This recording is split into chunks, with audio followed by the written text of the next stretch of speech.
So, welcome back. I hope you slept better last night than probably the night before. We're going to take about a half hour, or I guess a half hour minus 5 minutes, to sort of recap yesterday quickly, discuss whatever can be discussed in this short time, and then also talk about what's coming up today. Not necessarily in that order. But first, we have at least one new attendee, Frederica. So yesterday we went around the room, said who we were, and gave less than a minute of introduction. So I'm Frederica de Riemann. I'm in the National Science Foundation Senior Science and Technology Advisor in the Computer and Information Sciences Directorate. Prior to that, I was at IBM Research. Thanks. And is Brendan here yet? So Brendan is taking the red eye and arriving sometime early this morning. Okay. I think there's been a lot of important questions that were raised yesterday, but I think there's really one very important question, and I'd like to get to it right away. And surprisingly, this came from the from the operational staff here, and that is, who parked in Lou Gerstner's spot? Apparently someone took Lou's parking spot, and all the meetings today are starting out with, if you have a dark color BMW with Connecticut license plate, blah, blah, blah.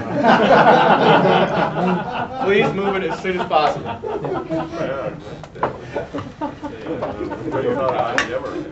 Yeah, it's probably an IBM. I doubt it's anyone. I thought that Mr. Gersten has an agreement to be driving. Yeah, I was doesn't surprised. have a parking spot. Surprised you're still hanging out here. All right. So what I tried to do, and this is probably going to fail miserably, is I took one or two slides from all the talks yesterday, threw them all together to just refresh our memory of what people said, and I'm sure I'll get it all wrong. In Bob's case, I was lazy and just cut and pasted 2 slides. So yesterday, Bob talked about, and Bob's not here, so I'm probably free to mess this up. Talked about opportunities and challenges. These were some of the problems he identified: performance, device support, native embedding, interoperability, complexity in general. And then these were some of the opportunities for VEEs he mentioned.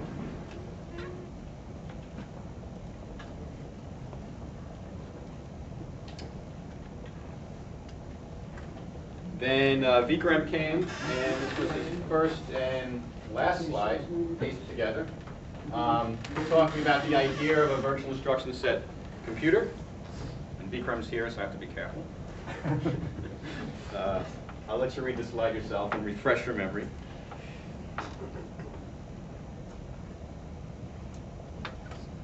Then Hans was talking about the costs and benefits of VEE not being conformant with sort of native application binary interfaces. And concluded the bottom here. So far, at least. Jeremy told us about Python in general and some of the implementation strategies. And so this is just one of the many slides that Jeremy had. Jeremy, was this supposed to be 320? Yeah. Okay. All right. I'll fix it on your other master ones. Okay. Oh, sorry.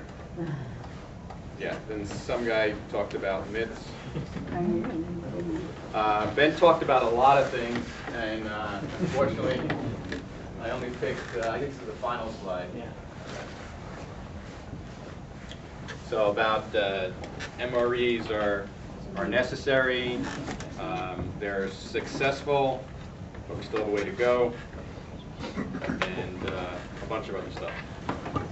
The slides from yesterday, if all goes well, should be on the web page sometime today.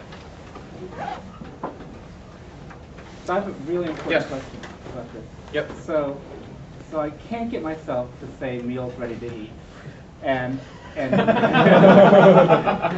VEE is still sounding strange to me, and VM is apparently no longer an acceptable, politically correct term. So why? what MRE has a special meaning. So I'll give you a little, I don't know if I'll give you the answer, but there's a workshop called IVME, Interpreters, Virtual Machines, and Emulators, that's been with PLDI for 2 years. There's a symposium called VM, That's a Usenix conference, basically.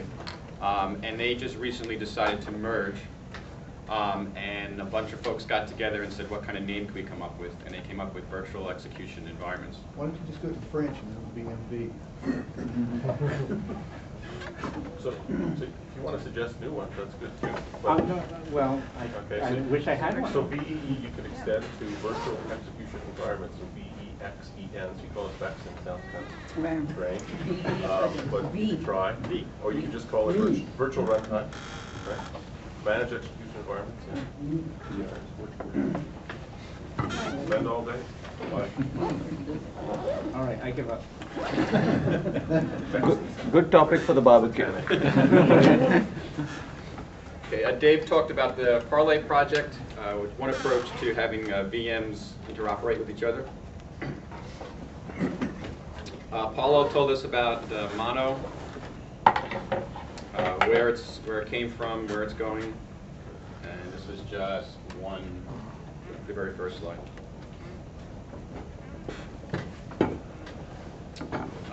Doug Lee told us about one idea, but unfortunately I didn't remember exactly what the idea was. I thought this was an important slide. I think it's probably the first bullet there, right? And then Jim was very nice. He had a slide that said, this is my one idea. I want you to take away point, and at the end he had the same exact slide, so that was very easy to capture. Okay, so that wasn't supposed to be comprehensive, of course, just to refresh your memory. And then last night there was discussion of about maybe 15 or 20 people back here that went till about 10:30, talking about some of the issues that were on the flip chart, but not all of them. And I captured some of them in no particular order here. So at some point, and this is also sometimes during the day, some of these points came up. So one question came out was, is the .NET approach of all languages mapping into one VM, is that really a bad fit for what people want to use? It was also pointed out that the VE bloat is, someone said, is due to multiple layers, frameworks, and so on, not really the complexity of adding virtualization. And someone else disagreed, of course, that some of the high-level features need to actually be implemented on top of the VEE, so it's not so simple. So I think so I've got two slides here, and we've got 15 minutes. I think what I'll do is just go through them quickly and then open it up, and people can talk about things or correct any of the notes I have written down here. Another topic was, what was the right layers of virtualization? There was some discussion about type information. Can you infer it at a low level? How important is it in general? A big topic that came up last night was trusted middleware in general, and when you have metadata like attributes, what do they really mean? Are they statements that you can trust, or do they have to be validated? And yeah, that's basically what this is saying here. Are annotations simply annotations, or are they really an indirect way of changing a language?